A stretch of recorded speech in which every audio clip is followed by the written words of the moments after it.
8 माह बाद सफ़ेद और हल्के गुलाबी रंग के डेकोर पे सजे सफदर मेंशन के लॉन में मेहमानों की तादाद मुख्तसर थी। मेज़ों के साथ लगे छतरीनुमा स्टैंड्स पे बरकी कुमकुमी जगमगा रहे थे। घास की तराश और रंग बिरंगे फूलों ने लॉन को अलग रौनक बख्श रखी थी। दरवाजे पे एक बोर्ड रखा था जहाँ सुनहरी हरूफ पे सुल्तान सफदर और ज़ुखरुफ वक़ार की निकाह की तकरीब का हिस्सा बनने में खुशामदीद कहा जा रहा था। सजावट बेहद आम थी, मेहमान मुख्तसर थे। पैसा बहाने की तरह बहाने की बजाय बचाया गया था। ढोलकी, मायूं, मेहंदी और इस तरह के कई चोंचलों को एक तरफ रखते हुए म्यूजिक के बेहंगम शोर से दूर नई जिंदगी की शुरुआत अपनों के दरमियान दुआओं और सादगी में होने वाली थी। 8 माह कबल उनकी जिंदगी में आने वाले तूफान ने उन्हें बदल कर रख दिया था, इसमें कोई शक नहीं था। 8 माह कबल ये शादी एक फैंसी ड्रेस शो होता, आज वो एक निकाह की तकरीब थी। अच्छी लग रही हो, सुखरूफ के साथ सोफे पे बैठते हुए हसन सुल्तान ने उसे बताया था। वो सफ़ेद रंग के कुर्ता शलवार में मलबूस था। पैरों में हमेशा की तरह लाखों की मालिक के जूते नहीं थे। आज उससे आम ना सही लेकिन ज़्यादा महंगे जूते नहीं पहने थे। मादी अशिया वक़्त खो चुकी थी। वाकई अच्छी लग रही हूँ, ये हमेशा की तरह ड्रामा कर रहे हो, वो दुपट्टा सर पे जमाते हुए कह रही थी। हसन ने गर्दन फेर कर उसे देखा। जमूद रंग के अंगरखा जिसके दामन, बाजू और गले पे सुनहरी रंग का बेहद खूबसूरत काम हुआ था। कानों में सुनहरी आवेज़ें, गले में चोकर और माथे पे टीका। वो सिर्फ अच्छी नहीं लग रही थी, वो खूबसूरत लग रही थी। छोटे बालों में कर्ल डाल रखे थे जिनमें से चंद लटें चेहरे पे झूल रही थीं। ये बाल यकीनन उसे सुल्तान की पसंद पे बनाए होंगे। सुरमई आंखें आज बेहद रोशन थीं। हसन गहरी सांस भर कर रह गया। मेरी तारीफ तो अब फजूल लगेगी, वैसे उसमें इसने ने तारीफ नहीं की क्या? अभी उससे कहाँ मिली हूँ? हसन ने नफी में सा हिलाया। माना कि आज तक कोई चक्कर नहीं चलाया मैंने, लेकिन वो जो मोहब्बत के चोंचले हैं उनसे अच्छी तरह वाकिफ हूँ, जैसे कि वो ब्राइडल रूम में तुम्हें देखने आया ही नहीं होगा। बाहुदा, वो ब्राइडल रूम में मुझे देखने नहीं आया, वो धीमी आवाज़ में सची तो कह रही थी। हसन को अपनी जनरल नॉलेज पे शक सा हुआ। ज़ुखरुफ को उसकी और सुल्तान की आखिरी मुलाकात याद आई। वो अपने घर के पोर्च की तरफ बढ़ रही थी। बैग में से कुछ निकालते हुए वो आसपास देखे बगैर चल रही थी, साथ साथ कुछ बड़बड़ा रही थी। आज वो काफ़ी मसरूफ़ लगती थी। कितनी बार कहा था तुमसे जल्दी कर लो, देर हो जाएगी, लेकिन तुम। गाड़ी का फ्रंट डोर खोलते मसलसल बोलते हुए वो यकदम रुक गई। गलती होगी मैडम, असल में आपके होने वाले शोर का काम थोड़ा मसरूफियत का है। वो स्टीयरिंग पर सर टिकाए दिलचस्पी से उसे देखते हुए कह रहा था। पूरी आंखों में चमक थी, माथे पे बिखरे बाल उसे देखने पे मजबूर करते थे। मेरा होने वाला शोहर हमारे निकाह वाले दिन इस वक्त यहाँ क्या कर रहा है? वो दरवाज़ा खोलकर फ्रंट सीट पर आकर बैठी। मूड अचानक खुशगवार हो गया था। कुछ नहीं, बस एक पुरानी दोस्त थी, उससे फ्लर्ट करने आया था। वो गाड़ी को सड़क पे लाते हुए बोला। मेरी वो दोस्त काफ़ी खूबसूरत थी वैसे। मेरा भी एक दोस्त था, सोच रही हूँ उससे फ्लर्ट करना शुरू कर दूँ। शादी से पहले कुछ तो एडवेंचर होना चाहिए, है ना? अगर वो दोस्त मेरे अलावा कोई और है तो तुम्हारे एडवेंचर में उसकी जान चली जाएगी, लेकिन है तुम शौक पूरे करो। सुल्तान सफदर ने खुले दिल से ऑफर दी। कितना अच्छा था ना वो। और तुम जो अपनी माजी की दोस्त से फ्लर्ट करने का सोच रहे हो, क्या मैं उसकी जान लेने का सोच सकती हूँ? तुम खुदकुशी करोगी क्या? सुकुर को लगा वो मुस्कुराया है। तुम्हारे अलावा किसी को मेरे ख्यालों तक भी दस्तरस नहीं है। मोड़ काटते बेहद सहूलत से आम अंदाज में कहा जाने वाला उसका जुमला उसके साथ बैठी लड़की के लिए आम हरगिज नहीं था। वो मुस्कुराई और तमान्नुत से आंखें मूंद लीं। 8 माह पहले उससे एक इजहार किया था और 8 माह बाद आज दोबारा किया था। हाँ, वो शख्स कहने में कंजूस था, मगर आजकल ज़ुखरुफ की तरफ से भी उसे रियायत मिलने लगी थी। सुल्तान सफदर उसकी ज़िंदगी का सबसे खूबसूरत दौर था। खुशी ये थी कि वो है और रहेगा। तुम खुश हो जी? सब ठीक है, सब अच्छा है, लेकिन मैं सबरीज की कमी महसूस कर रही हूँ। काश वो भी होता। वो बंद आंखों से बड़बड़ाई। कई बार जिंदगी के प्लान्स हमारे मुताबिक नहीं होते। कुछ प्लान्स ऊपर बनते हैं और उन्हें यहाँ बस फॉलो करने भेजा जाता है। हमें भी करना चाहिए, हमारे चाह लेने से कुछ नहीं होता। वो खामोश रही, जवाबन कुछ नहीं कहा। हाल में वो स्टेज पे खड़ा उसकी ओर देख रहा था जहाँ से ज़ुखरुख आ रही थी। उसके एक तरफ हसन सुल्तान और दूसरी तरफ शादान था और रक में बाकी दोस्त और बहनें। सुल्तान उसे देखकर मुस्कुरा रहा था, वो भी मुस्कुराई थी। आंखों की चमक और लबों पर ठहरा तबस्सुम, उस एहसास को वही समझ सकते हैं जिन्होंने मोहब्बत की हो। स्टेज पे सुल्तान की दाईं तरफ हंसला खड़ी थी। वो भला अपनी फेवरेट नर्स की शादी कैसे मिस कर सकती थी? अंगरखे वाली दुल्हन को स्टेज पे रख के सोफे पे बिठाया गया। दूसरी तरफ सोफे पे दूल्हा साहब थे। दरमियान में फूलों की लड़ियां थीं। मौलवी साहब निकाह के कलामात पढ़ा रहे थे। सुल्तान सफ्दर के लिए ये लम्हात हयात थे, मगर वो उस जहन्नुम को नहीं भूल सकता था जो उससे 8 माह पहले देखी थी। कयामत आकर गुजर जाती है, आसार छोड़ जाती है, उससे भी वो आसार भूले नहीं थे। रौनक, खुशियाँ, कहके, खुशबुएं सब एक तरफ हुई। वो मासी की भूल भलाइयों में एक बार फिर गर्क हो चुका था। 8 माह पहले आईसीयू के बाहर खड़े उन तमाम अफराद के लिए कहानी पलट कर रह गई थी। फर्श पे बैठे जबलहान की निगाहें एक नुक्ते पे साकित थीं। आज उससे खड़ा ना हुआ गया। उसे लगा था ये दुनिया बहुत मुश्किल काम है। नज़र उठाकर देखो तो दरवाजे के साथ लगकर खड़े हसन, सुल्तान और शादान के सीने, स्वेटर और शॉल पे खून के धब्बे थे। ऐसा ही खून उनके दिलों से भी रिस रहा था। हर शय, हर ज़ाविये ऐसे बदल जाएगा, ये उनके वहमो गुमान में भी ना था। उनकी आंखें खुश्क होती फिर बरसती। ये अमल पिछले 4 घंटों से जारी था। डॉक्टर कामला यहाँ से वहाँ अफरा तफरी के आलम में कभी खून अरेंज करता, कभी दवाइयाँ लाते, कभी बगैर को तसल्ली दिए बस सामने से गुजर कर चले जाते। सुल्तान ने निगाहें झुकाकर अपने हाथों को देखा। उन पे जमा खून खुश्क हो गया था। वो चिपचिपाहट अब खुश्क होकर जिल्द को खींच रही थी। क्या है इंसान, क्या उसकी जिंदगी, क्या औकात और क्या उसकी रजा। एक वक्त में खून का लोथड़ा और अगले ही पल मिट्टी का ठीकरा। उसकी निगाहें हाथों से फिसलकर उस फर्श पे बैठे जबलहान तक गईं और गुस्से की एक लहर उसके अंदर दौड़ गई। उससे आगे बढ़कर उसे गिरबान से पकड़कर खड़ा किया। वो खड़ा हो गया। किसने मारी गोली? तुम्हारे कहने पे मारी थी ना? तुमने कहा है ना? तुमने किया है। वो चिल्लाता रहा, उसका गिरबान झंझोड़ता रहा। ये ख्याल कि सबरीच मर भी सकता है, सिर्फ ये ख्याल उसके दिल को जमाकर बर्फ करने की सलाहियत रखता था। अगर उसे कुछ भी हुआ तो मैं तुम्हें तुम्हारे जावर घर समेत आग लगा दूंगा। तुमने अभी सिर्फ मेरा जब्त देखा है। तुम मेरे कहर से वाकिफ नहीं हो। मैं तुम्हारे आधे गांव को थाने में सड़ते रहने के लिए छोड़ सकता हूं। तुम मुझसे वाकिफ नहीं हो। उससे जबल को दीवार से लगाया और दोनों हाथ उसकी गर्दन पे रखे। वो अब भी मसम्मत नहीं कर रहा था, बस बेहिस्सो हरकत खड़ा रहा। लोग मुड़ मुड़ कर उन्हें देख रहे थे। ये तमाशा मजीद जारी रहता अगर सुल्तान सामने से आती ख्वास फाख्ता तनीन को ना देख लेता। वो दीवानावार भागते हुए उसी तरफ आ रही थी। हमदान उसके पीछे था। वो अपनी माँ की ये हालत देखकर रो रहा था। सुल्तान ने धीरे से जबलहान की गर्दन छोड़ी, अपने खून आलूद हाथ पुश पे बांध लिए और चेहरे के तासुरात पे काबू पाया। शादान ने राहदारियों में आते बच्चे को देखा तो उसकी तरफ लपका। जबरीज कहाँ है? क्या हुआ है उसे? दनीन ने जबल के सामने रुककर पूछा, लेकिन वो शायद कोई पत्थर का बुत था। ज़ुखरूफ ने आगे बढ़कर उसे अपने साथ लगाया। वो अब रो नहीं रही थी, बस जनीन थी जिसकी सिसकियां हर तरफ गूंज रही थीं। जबरीज को क्या हुआ? वो यही एक सवाल दोहराती और रोती जाती। शादान के साथ खड़ा हमदान मुख्तलिफ सवाल कर रहा था और वो सब किए जवाब दे रहा था। सुल्तान का सर चकराने लगा था। वो ऐसा ऐसा बेंच पर बैठता चला गया, सर को हाथों में गिरा लिया। हंसला जो एक तरफ खामोश खड़ी थी छोटे छोटे कदम लेती उससे करीब आकर बैठी, पैर ऊपर कर लिए, थोड़ी घुटनों पर टिका थी। उसकी आंखें सुर्ख पड़ चुकी थीं। वो रोई थी, लेकिन सबके सामने नहीं। कई लम्हे आसपास का शोर सुनते वो दोनों चुपचाप बैठे रहे। मैंने जख्म देखे थे, गहरे हैं, जानलेवा नहीं। काफी देर बाद वो बोली थी। तुम कोई सर्जन नहीं हो, चुप रहो। वो दुरुस्ती से बोला, मैं इस जख्म की नवैयत पहचान सकती हूँ। इस काम के लिए मुझे सर्जन होने की जरूरत नहीं है। तुम ये तसल्लियां जाकर अपने कातिल भाई को दो तो बेहतर होगा। उसके अंदाज में गांठ थी।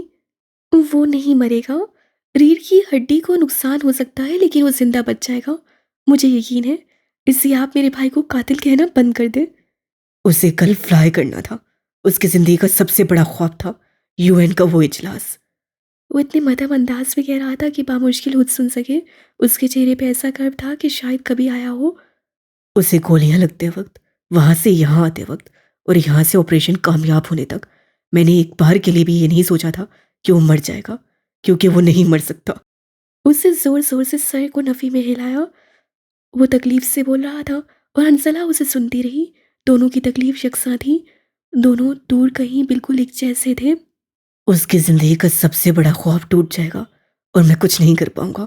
वो मर जाएगा। उसके ख्वाब मर गए तो वो भी मर जाएगा। वो मूव ऑन नहीं करता, मैं जानता हूं उसे। उससे चेहरा हाथों में गिरा लिया। उसकी आंखों से गरम गरम आंसू निकले थे। वो इन 7 दिनों में पहली बार रोया था। उन ख्वाबों में उसका भी हिस्सा था। उन्हें रद्दी होते देखना निरी असियत थी।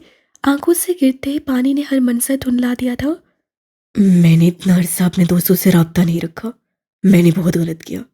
मुझे क्या हो गया था? लाला ज़ुखरूफ के बाद सबसे ज़्यादा बात आपकी किया करते थे। हंसला ने उसके चेहरे से नजर हटा ली। वो अब सामने देखते हुए कह रही थी, वो कहते थे सुल्तान हमारा लीडर है। जब हम सब गिर जाते थे तब वो खड़ा होता था। जब हमारे दरमियान मसाइल होते थे वो हल करता था। वो उन बातों के स्याको सहवाग जानता था, मगर वो थक चुका था। अब वो वाकई थक चुका था। गर्दन उठाना अब बस की बात नहीं थी। वो कहते थे, हम में से सबसे ज्यादा काम वाला बंदा सुल्तान है। जज्बात उस पर असरअंदाज नहीं होते। आप इस वक्त जज्बात से काम ले रहे हैं। ये वो वक्त है जब आपको कागजात नामजदगी जमा करवानी है। शादान को उसके ऑफिस में होना है और हसन सुल्तान को चंद घंटों के अंदर कोर्ट में। ये खुदगर्जी है। उसके ख्वाब खत्म हो गए और हम इसी तरह खुशियां मनाते रहे। उसे नफी में सर हिलाया। आवाज भारी और गीली थी। उन्होंने अपने दोस्तों को धोखा दिया। इससे बदले में उन्हें अपनी टीम से धोखा मिला। उन्होंने एक ऑब्सेशन के पीछे घर खराब किया। अब उसी ऑब्सेशन ने उनसे उनकी जिंदगी का सबसे बड़ा ख्वाब छीन लिया। हर गलत काम की सजा होती है। वो अपनी भुगत रहे हैं। आप अपनी भुगते। सुल्तान ने चेहरा ऊपर उठाया। उसकी आंखें गीली थीं। हम उसे माफ कर चुके थे। उसकी ऑब्सेशन गलत थी लेकिन काम दुरुस्त था। कुदरत के कुछ रूल्स एंड रेगुलेशंस होते हैं। इंसान माफ कर देते हैं, लेकिन उन्हें तोड़ने वालों को कुदरत माफ नहीं करती। तुम कितनी जालिम हो। वो तुम्हारा भाई है। सुल्तान उसकी थ्योरी से लरस गया था। हंसा ने कंधे उचकाए। लाला कहते थे उनकी जिंदगी का दूसरा प्रैक्टिकल इंसान मैं हूँ। मुझे क्या करना चाहिए? काफी देर बाद वो बोझल अंदाज से पूछ रहा था। अव्वल तो ज़ुखरूफ का रिश्ता खत्म करवाएं। दोएम कागजात नामजदगी जमा करवाएं, वरना आपको बेरोजगारी की वजह से लड़की नहीं मिलेगी। सोएम हसन साहब को कोर्ट भेजें। और चारम, तुम्हारे अल्फा लीडर को उसके काम पे भेजूं, क्योंकि ये उसकी जिंदगी का बहुत बड़ा दिन है। जाहिर है, और अगर ये चौथा काम पहले नंबर पे आ जाए तो मुझे और ज़्यादा अच्छा लगेगा। उसकी मौजूदगी में सख्त सुस्त सुनाना अलग था और उसकी गैर मौजूदगी में उसके लिए बात करना अलग। सुल्तान अपनी जगह से उठ खड़ा हुआ। एक नज़र हमदान को गोद में लिए बेंच पे बैठे शादान पे डाली, फिर हंसला को देखा। शादान वॉन, वो बेख्तियार बोला था। हंसला खामोश रही। उससे अपने कदम उन लोगों की तरफ बढ़ाए जिन्हें वो जिंदगी में कामयाब देखना चाहता था। गम को, जज्बातियत को जिंदगी में असरअंदाज होने देना चाहिए, खावी नहीं। उसे हर दफ़ा खड़े होना होता था। कुछ लोगों के लिए ये फ़र्ज़ होता है। उससे अपनी ज़िंदगी में कुछ बेहद दुरुस्त फैसले ले लिए थे। इसलिए वो इस वक्त हिजाब व कबूल के जो मराहिल तय कर रहा था, वो उसे खुशी और तमानियत बख्श रहे थे। ये उसकी ज़िंदगी का सबसे दुरुस्त फैसला था। सुल्तान सफदर वल्द सफदर हुसैन, आपका निकाह ज़ुखरूफ वकार वल्द वकार अहमद के साथ मुबल्लिग 10 लाख रुपए हक मेहर सिक्का राजुल वक्त पढ़ाया जाता है। क्या आपको ये कबूल है? कबूल है। काजी ने अल्फाज दोहराए। कबूल है। सुल्तान सफदर जवाब दोहराता रहा। क्या आपको कबूल है? कबूल है। उसे तीसरी दफ़ा भी सरशारी के आलम में कबूल है कहा था। ज़ुखरूफ वकार का साथ तसव्वुर से हकीकत बन गया था। काजी उसी तरह के कुछ कलामात अब दुल्हन के सामने दोहरा रहा था। हसन उसके कान के पास झुका। अब भी वक्त है। इस मेंटल से शादी मत करो। मैं हूं ना तुम्हारे लिए ऐसा अमीर लड़का ढूंढूं, कहा कि याद रखोगी। कबूल है, उसकी बात पे गौर किए बगैर बोली थी। गई भैंस पानी में। वो हाथ झाड़ते हुए उठ खड़ा हुआ। क्या फ़ायदा इस फंक्शन का जहाँ उसके अंदर के शैतान की एक बात भी न सुनी गई हो। एजाब व कबूल के बाद दुआएं और सलामती भेजी गई। सुल्तान सफदर अब शादान से गले मिल रहा था। उससे दबाव बढ़ाया। बेटा, ख्याल रखना, वरना मैं इसे बेवा करने में 1 मिनट नहीं लगाऊंगा। इंसान का बच्चा बनकर रहना बस। सुल्तान ने उस चौंक को खींचकर दूर हटाया और दूसरी तरफ से घूमकर आने वाले हसन सुल्तान से गले मिला। कोई चक्कर वक्कर चलाया तो दोबारा चलने जैसा नहीं छोड़ूंगा। शरीफ आदमी बनकर रहना। कंधा थपक कर वो अलग हुआ। सुल्तान अगर इस वक्त धुला ना होता तो बाकायदा जुबान के जोहर दिखाता, मगर इस वक्त खामोशी ही अच्छी थी। और अगर इस वक्त सबरीश होता तो ज़ुखरूफ की सिक्योरिटी के लिए उनसे ज़्यादा सख्त बात करता, मगर वो नहीं था। अब नहीं था बस। फूलों की लड़ियों को हाथ से हटाकर वो ज़ुखरूफ के सामने आकर खड़ा हुआ। झुककर दोनों हाथ उसके चेहरे पे रखते हुए पहले उसका माथा चूमा, अकीदत से, एहसास और सरशारी से, फिर उसके दोनों हाथ थामकर उससे अपने बराबर खड़ा किया, बड़ी नरमी और सरशारी से, और अब उससे गले लगा रहा था। थोड़ी उसके कंधे पे रखे आंखें मूंदे उसे सुकून को मुझसे महसूस किया, एहसास को अपने साथ खड़े हुए पाया। ज़ुखरुफ ने उसके दिल की गैर मामूली धड़कन महसूस की। बिलाशुबा वो दिल और ये मर्द आज उसके नाम हुआ। जिंदगी से शिकायत खत्म और शुक्रिया का खत जारी। निकाह मुबारक हो मिसेस सुल्तान सफ्दर। क्या कहा? मैंने सुना नहीं। सुल्तान उससे अलग हुआ। वो मुस्कुराते हुए उसे देख रही थी। सुल्तान ने एक बार फिर झुककर उसका माथा चूमा। निकाह मुबारक हो मिसेस सुल्तान। उससे दोहराया और एक बार फिर उसे आहिस्तगी से हुस्से लगाया। मोहब्बत आज से अमर हुई थी। 8 माह कबल। जिंदगी ने किसी के लिए रुकना नहीं सीखा। वक्त का काम गुजरना होता है और वो गुजरता है। ऐसे में इंसान कई दफ़ा जज्बात के ज़ेर से रुक जाता है। जज्बा कभी रंज होता है, कभी गुस्सा, कभी नफरत, कभी हितक। अस्पताल की राहदारियों से स्टूडियो तक का सफ़र कठिन था या नहीं, शादान को अंदाज़ा नहीं हो सका था। वो बेहिस हो गया था। बदलाव आए थे अंदर, लेकिन अब शिकायत थी, ऐसी शिकायत जिन्हें वो कह नहीं सकता था। गाड़ी सफदर मेंशन के सामने आकर रुकी तो उसे होश आया था। उससे अगली सीट पे बैठे सुल्तान हसन और सुखरुख को देखा। वो दरवाज़ा खोलकर गाड़ी से बाहर निकल रहे थे। कपड़े तब्दील करो, इस हालत में तुम कहीं जाने जैसे नहीं हो। शादान ने एक नज़र अपने कपड़ों को देखा। सफ़ेद स्वेटर के ऊपर बड़े बड़े सुर्ख धब्बे थे। उससे कुल खोने लगा। वो अपने दोस्त को छोड़कर कामयाबी की तरफ जा रहा था। क्यों जा रहा था? आज तक इस जिंदगी ने उसे दिया ही क्या था? उन लोगों ने उसके लिए क्या क्या किया था? मैं नहीं कर पाऊंगा। उससे सर डैशबोर्ड पे झुका दिया। दिल में दर्द की एक लहर उठी, जिस्म के दर्द एक तरफ। मेरे पास कोई अल्फाज नहीं, कोई तैयारी नहीं। मेरा दोस्त मर रहा है, मैं जीने निकल जाऊं। अगर वो मर रहा है तो वो मरेगा और तुम उसे बचा नहीं सकोगे। जज्बात को एक तरफ रखकर सोचो। तुम्हारा दोस्त अपनी जिंदगी से बहुत कुछ खो चुका है, तुम भी खोना चाहोगे। सिराज रसान से कह रहा था। हमने उनकी मदद का वादा किया था, उन्होंने फिर भी मेरे दोस्त को मारा। वो रो पड़ा, गर्दन झुकाए, बेख्तियार, बेबस सा। हम बुरे ही अच्छे थे, क्या मिला अच्छा बनकर। उन लोगों ने हमारी अच्छाई की कदर नहीं की, उन्होंने मेरे दोस्त को मारा। हम ये डिजर्व नहीं करते थे। जब इंसान अच्छाई की तरफ आए फिर भी उसके साथ बुरा क्यों होता है। वो बाकायदा बच्चों की तरह रो रहा था। वो अगले कई लम्हे स्टीयरिंग पे गर्दन झुकाए बस रोता गया। उस जावर खड़ के लोगों को कोस रहा था। वो नाराज था और दुखी भी। वो जबलहान बेहराम का कसूर निकाले बैठा था। वो खुद को इल्ज़ाम दे रहा था। उसके अल्फाज बेरब्तगी का शिकार थे। काफ़ी देर बाद सिराज ने उससे कंधे पे हाथ रखकर उसे तसल्ली देनी चाहिए। वो किसी तसल्ली के मूड में नहीं लगता था। उससे हाथ झटक दिया। बास दफा, बास औकात ये हमारा इख्तियार नहीं होता शादान। ये दुनिया अब भी तुम्हें 1000 दफा ये बताएगी कि तुम मिसफिट हो। यहाँ तुम्हारी जगह नहीं है। जगह चोन छोड़कर आने वालों के लिए अंधेरा गहरा होता है। शादान ने आंखें रगड़कर साफ की। सिराज उसे देखते हुए संजीदगी से बोल रहा था। ट्रैफिक सिग्नल्स तोड़ने वालों को जुर्माने भरने होते हैं। दुनिया के रूल्स एंड रेगुलेशन खराब करने वालों को हर जाने। अस्पताल में लेटा वो आदमी अपने अमाल के नताइज भुगत रहा है। हर कोई अपनी अपनी कयामत इसी दुनिया में देखेगा। तुम्हें भी देखनी है। लोगों से किस बात की उम्मीद रख रहे हो? वो मारेंगे, जलाएंगे भी और साजिश भी करेंगे। लोग आज तक किसी के नहीं हुए, तुम्हारे कैसे होंगे? दुनिया बहुत मुश्किल है। शादान ने जुकाम सदर सांस अंदर खींची। उसे इस वक्त अपनी माँ याद आई। वो बस उनकी गोद में सर रखकर ढेर सारा रोना चाहता था। इसीलिए दुनिया कैद खाना है। हम तो जन्नत में पार्टी करेंगे। वो मुस्कुरा कर बोला। शादान के लिए आंखों के साथ हंसियां। मैं नहीं कर पाऊंगा, मुझसे होगा ही नहीं। तुम्हारे अलावा कोई नहीं कर सकता। इस यकीन के साथ जाओगे तो हो जाएगा। थोड़ी देर बाद वो अंदर जाकर सुल्तान के कपड़ों में से कपड़े पहने फ्रेश हुआ और सुल्तान ही की गाड़ी में ऑफिस आया। और अब वो ऑफिस की राहदारियों में कदम उठा रहा था। डेस्क के पार बैठे कई वर्कर्स से गर्दन फेर कर उसे देखा था। उसके माथे पे पट्टी थी, गाल पे और आंख के नीचे गहरा जख्म। हाथ जितने जैकेट से बाहर नजर आते थे वहाँ खराशें थीं, होंठ फटा हुआ और गर्दन पे भी जख्म थे। वो पिकनिक के लिए गया था। उसकी वापसी ऐसी हो गई कि किसी के वहमो गुमान में भी नहीं था। बॉस की 1000 कॉल्स के जवाब में जब वो उन्हें टालता रहा तो मजबूरन उन्हें किसी और एंकर को इंटरव्यू के लिए तैयार करना पड़ा।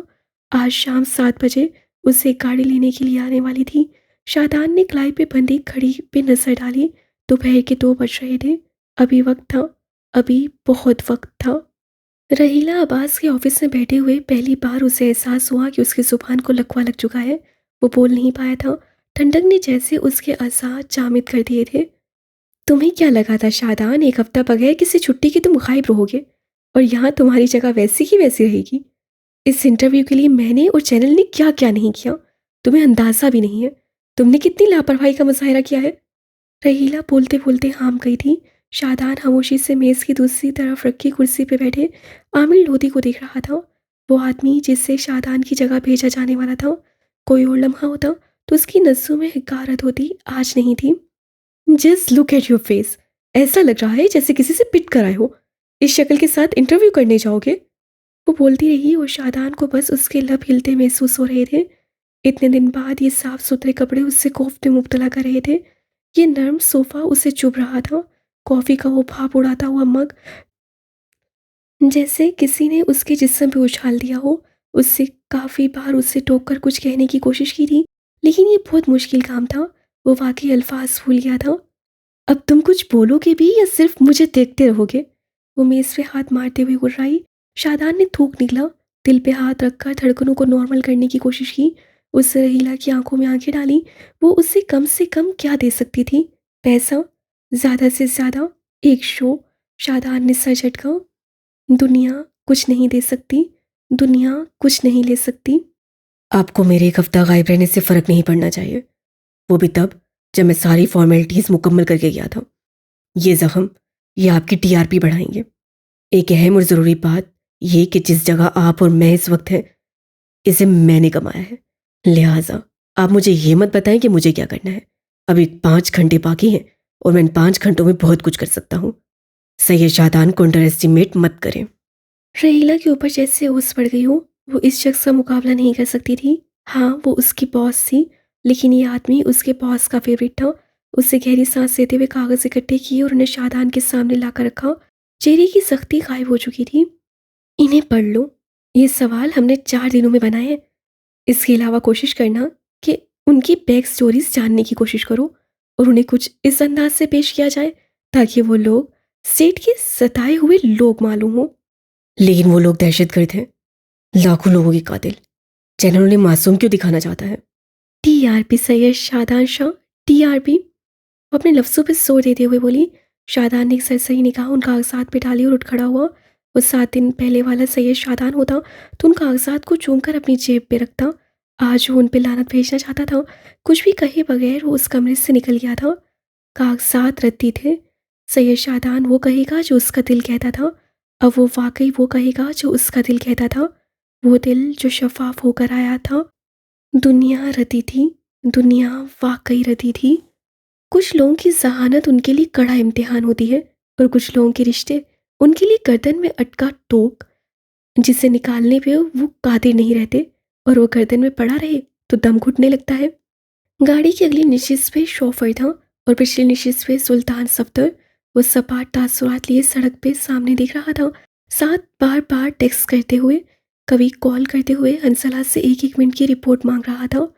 जावरगढ़ आने वाली पुलिस चाय पानी लेकर चलती बनी थी और मीडिया को अच्छे हाथ से पैसे देकर सिराज सफ्दर ने वो बुलवाया जो राज भी रखे और वक़ार भी। सुल्तान की गोद में कुछ कागजात धरे थे, गाहे भगाहे जिन पे वो नजर डाल लेता था। लिबास और चेहरा अब साफ था, अलबत्ता जख्म के निशान अब निखर के नजर आने लगे थे। आंखें बेतहाशा सुर्ख थीं, गर्दन पे लगे टांगे बेहद सुर्ख हो रहे थे। शायद कोई एलर्जी थी। सिराज चुपचाप उसे देख रहा था। वो उसकी तरफ से बात शुरू किए जाने का मुंतज़िर था। गाड़ी 1.5 घंटे की मसाफत के बाद जिस इमारत के बाहर आकर रुकी, उसके माथे पे इलेक्शन कमीशन ऑफ पाकिस्तान दर्ज था। सुल्तान खिड़की से बाहर खाली खाली नजरों से इस इमारत को देखे गया। वो यहाँ कई बार अपने इसी भाई के साथ आ चुका था। हर बार वो भाई होता था। आज बैठे बैठे वो गैर हो गया था। रास्ते में वो कई बार उससे लड़ता था, आज नहीं लड़ा। खामोशी जैसे उससे चौंक की तरह चिमट कर रह गई हो। कई लम्हे वो खामोश रहा। सिराज उसके नीम रुख को देखता रहा। खामोशी का दुरानिया तवील होने लगा जब उसने सुल्तान के घुटने पे हाथ रखा। क्या कहना चाहते हो? क्यों किया? उसकी आवाज़ मध्यम थी, चेहरा हन्नूस वाहिर। ऐसी क्या वजह थी जिसने आपको अपने भाई को एक कैदखाने में रखने पे मजबूर कर दिया? मैं मर भी सकता था। डैड चाहते थे तुम लीडर बनो। उससे हल्की आवाज़ में एतराफ़ किया। सुल्तान ने बेयकीनी से गर्दन मोड़कर उसे देखा। हैरत ऐसी थी कि वो पलक भी न झपक सका। मैं सोच सोच कर पागल हो गया था कि ऐसी क्या वजह थी जिसने आपको इस मुकाम पर ला खड़ा कर दिया। और आप कह रहे हैं डैड चाहते थे। सिर्फ डैड के चाहने के लिए आपने इतना बड़ा कदम उठा लिया।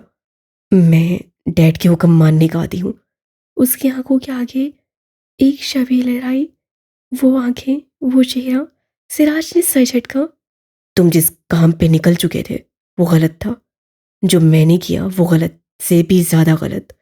बचपन में हम कोई गलती करें तो माँ बाप मारते हैं, कमरे और बाथरूम में बंद कर देते हैं। वहां सिर्फ खौफ नहीं होता, वहां हम एनालाइज करते हैं। हम जान जाते हैं ये काम गलत था और यहां से निकलकर हमें ये काम नहीं करना है। बड़े होने के बाद जिंदगी मसरूफ होती जाती है। वो एनालाइजिंग का कमरा खो जाता है। फिर दुरुस्त हो या गलत हम एक ही सिम में ढूंढते ही रहते हैं। मैं तुम्हें एक जगह दिखाना चाहता था जहां भूख प्यास मौत सब था, जहां से तुमने लीडर बनकर निकलना था या फिर बुज़दिल। मैं तुम्हें एनालाइजिंग सिखा रहा था। उससे घुटने से हाथ उठाकर सुल्तान के कंधे पे रखा। मैं जानता हूं मैंने बहुत गलत किया है तुम्हारे साथ, लेकिन मेरे साथ नहीं। आपने अपने साथ गलत किया है। मैं बाप पे एतबार नहीं करूंगा। वो सख्ती से बोला। मुझे मालूम है मैं बाप से कभी मशवरा नहीं करूंगा। मालूम है मैं आपको कभी माफ नहीं करूंगा। ये जिद नहीं, बेबसी थी। सुल्तान सफदर खुद से वाकिफ था। मैं आपसे इंतकाम लूंगा। अंदाजा था। वो हंस पड़ा। मैं आपको छोड़ दूंगा भाई। सुल्तान के कंधे पे रखा सिराज सफदर का हाथ साकित हो गया। उसकी मुस्कुराहट सिमट गई और आंखों में कुछ था, कोई तकलीफ जैसा, कोई मलाल सा। आपने अपने साथ बहुत गलत किया है। मैं आपको छोड़ दूंगा। तुम्हें मेरी जरूरत है। कई लम्हे बाद वो आहिस्ते से बोला। दिल कटकर दो हिस्सों में तकसीम हुआ था। क्या वो उसे छोड़ सकता है? जरूरत एक दिन खत्म हो जाती है। मैंने जो कुछ किया तुम्हारे लिए किया। वो जाने क्यों तावीलें देने लगा था। मैं भी जो कुछ करूंगा अपने लिए करूंगा। उससे गोद में धरे कागजात यकजा किए। उसके एक इशारे पर शोफर ने दरवाज़ा खोला। सुल्तान सफदर ने कदम बाहर निकाला। सिराज गहरी सांस लेते हुए अपनी तरफ से उतर आया। उसकी आंखें संजीदा थीं, चेहरा सख्त। हाँ, उसकी रंगत नुचड़ चुकी थी, हाथ कपकपा रहे थे और टांगों से जान निकल चुकी थी। वो कैद की फ्रस्ट्रेशन अपने बड़े भाई पे निकाल रहा था और बस, हाँ बस इतना ही। ये तावीलें वो आज के बाद कई बार खुद को देने वाला था। फैसला चाहे दुरुस्त हो चाहे गलत, उसे लेते वक्त इंसान को बड़ी दिक्कत का सामना करना पड़ता है। जो लोग लंबा अरसा एक गलत मदार पे घूमते रहते हैं, जब वो सही मदार में चलने लगे तो उनकी सारी जिंदगी चकराने लगती है। पैरों की ज़मीन और सर का आसमां अपनी जगह खोने लगते हैं। ऐसे में फैसले मुश्किल होते हैं, बेहद मुश्किल। सुल्तान सफदर के मेंशन से निकलने वाली वो तीसरी गाड़ी थी जिसके अगली नशिस्त में हसन सुल्तान और ज़ुखरुफ वक़ार मौजूद थे। हसन ने मोबाइल कान से लगा रखा था और सामने वाले की बात बहुत गौर से सुन रहा था। समाज शुरू होने में भी 2 घंटे बाकी हैं। मैं 10 मिनट में कोर्ट पहुंच रहा हूँ। लेडी को बिठा कर रखें आप। सामने से एक बार फिर कुछ कहा गया। हसन ने हाथ उठाकर जैसे ज़ुखरुफ से माजत की हो, फिर 2 3 4 मोटी गालियां देकर दूसरी तरफ अपनी बात समझाई। अब अगर 10 मिनट से पहले कोई कॉल आई तो बहुत बुरा होगा। कॉल काटकर वो ज़ुखरुफ की तरफ मुतवज्जा हुआ। उसकी कलाई पे जले का दाग और जख्म बहुत वाज़िया था। चेहरे पे अलबत्ता कोई जख्म नहीं था, मगर चंद हराशे और मामूली चोटें थीं जो शायद कई बार गिरने की वजह से लगी थीं। हसन को इस वक्त जो बात तफ्तीश में मुब्तला कर रही थी वो ज़ुखरुफ की खामोशी थी। वो रोती तब भी सब ठीक ही होता। क्या परेशानी है जी? मुझे नहीं समझ आ रहा क्या करना है।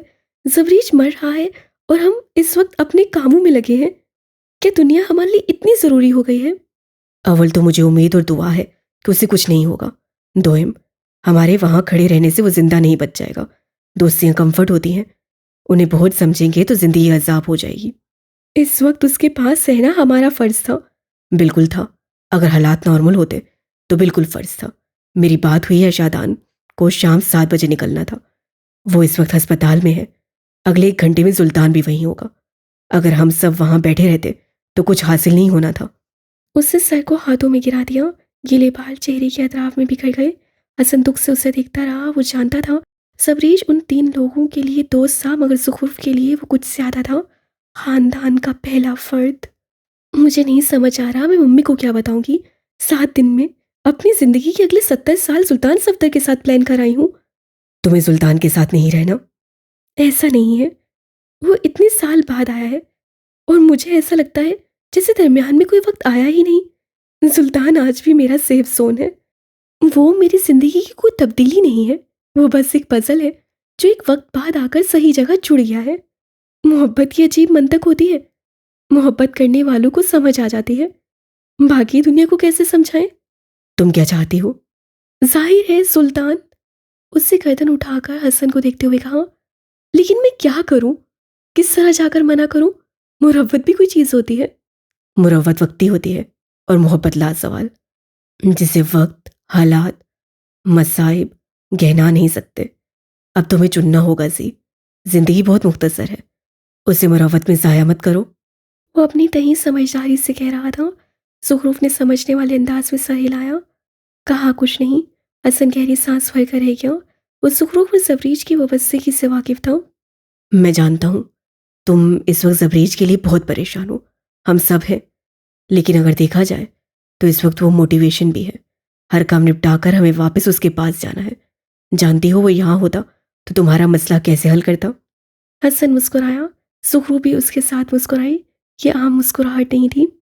वो मेरा हाथ पकड़ कर ले जाता और मेरी मम्मी और बहनों के सामने जाकर कहता, इसको सुल्तान पसंद है और सुल्तान को ये।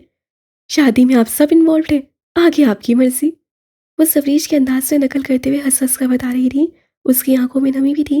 वो तकलीफ जो इस वक्त अस्पताल के बेड पर लेटे हुए सफरीश शाहनवाज को महसूस हो रही थी, उससे कहीं ज़्यादा तकलीफ उस वक्त इन 4 लोगों को हो रही थी।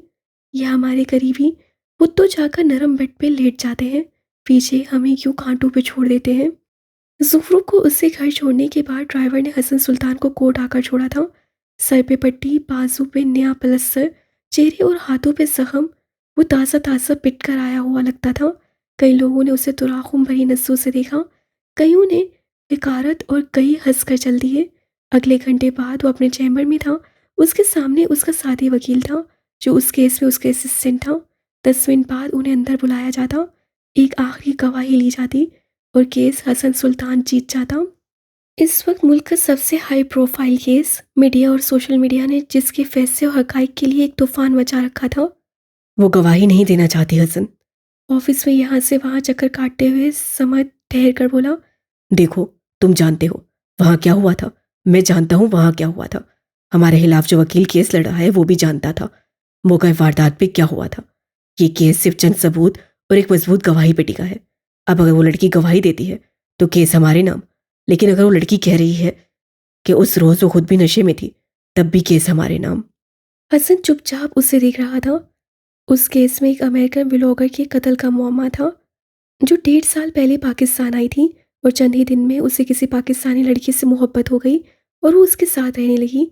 वो लड़का जस्टिस कामरान का बेटा था और लड़की की वापसी के 2 दिन पहले उसने लड़की के साथ ज्यादती की और फिर उसे कत्ल कर दिया।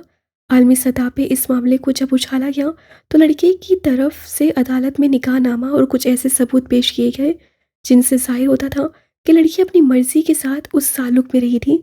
ज्यादती को अज़वाजी ताल्लुक का नाम दिया गया और उसकी मौत की वजह डिप्रेशन का आला दर्जा, जिसमें उससे गले में फंदा डालकर खुदकुशी कर ली।